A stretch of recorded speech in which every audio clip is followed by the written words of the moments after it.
Oi, pessoal! A aula de hoje é como conjugar um verbo no simple present, ou no presente simples, em português, na forma afirmativa. Bom, primeiro, quando nós usamos o presente simples? Nós usamos para indicar verdade universal, fatos atuais e ações, que também são hábitos. Além disso, serve para falar sobre gostos, desejos, opiniões, então é bastante usado. Para iniciar, vamos lembrar um pouco dos pronomes em inglês. Eu tenho I, eu, é quem fala, primeira pessoa do discurso. You, com quem se fala, segunda pessoa do discurso. He, she, it.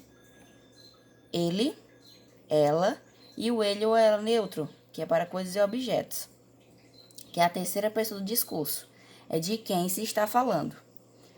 We, nós, primeira pessoa do discurso, no plural. They, terceira pessoa do discurso, no plural. E a segunda pessoa do discurso, no plural, vocês, é igual à primeira. Também é o you. Dessa forma, quando eu vou conjugar o verbo, eu só tenho que me preocupar com a terceira pessoa no singular.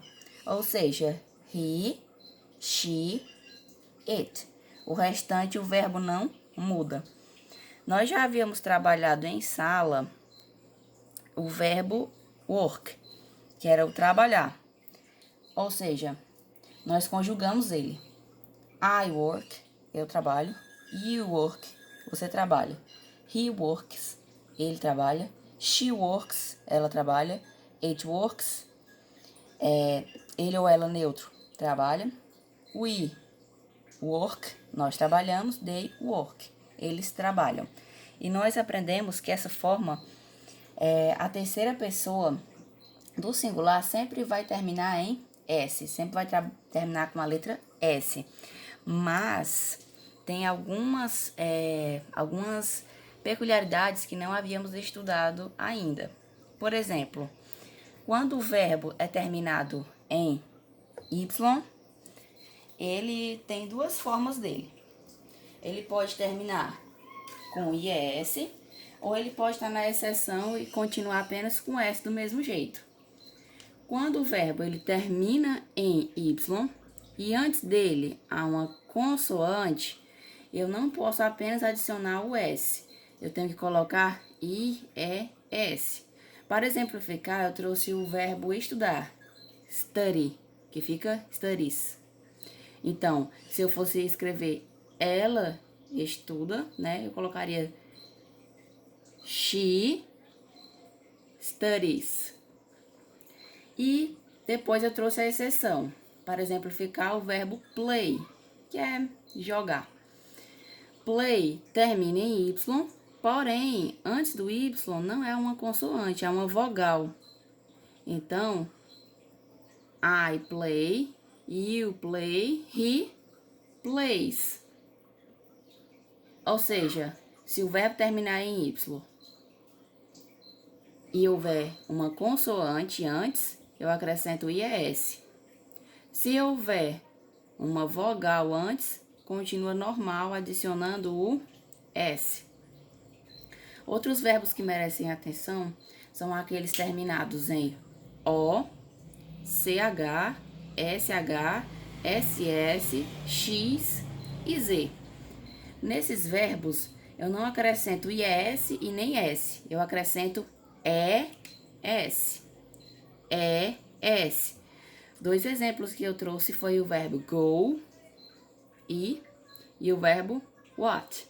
To watch, que é ver no sentido de assistir. Go termina em O. Para eu colocar na terceira pessoa do singular, fica goes. Watch termina em CH.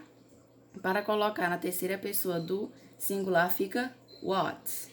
Os únicos verbos que não vão usar essas regras, que serão irregulares, aí é o verbo to be e o verbo have, que eu vou mostrar mais adiante. Então, só para demonstrar os dois verbos, o to be e o to have, que são irregulares, aquelas regras que nós mostramos, que eu acabei de mostrar no início do vídeo. I am, you are, he is, she is, it is, we are, they are. Por que eu digo que ele é irregular? Porque mudou a forma do radical do verbo aqui. Então, você decora que é rapidinho. Então, a terceira pessoa do singular do verbo to be é is. E aqui no verbo to have, I have, you have, he has, she has, it has, we have, they have. Por que também ele é irregular na terceira pessoa do singular? Porque mudou o radical. Aqui sempre vai ser has.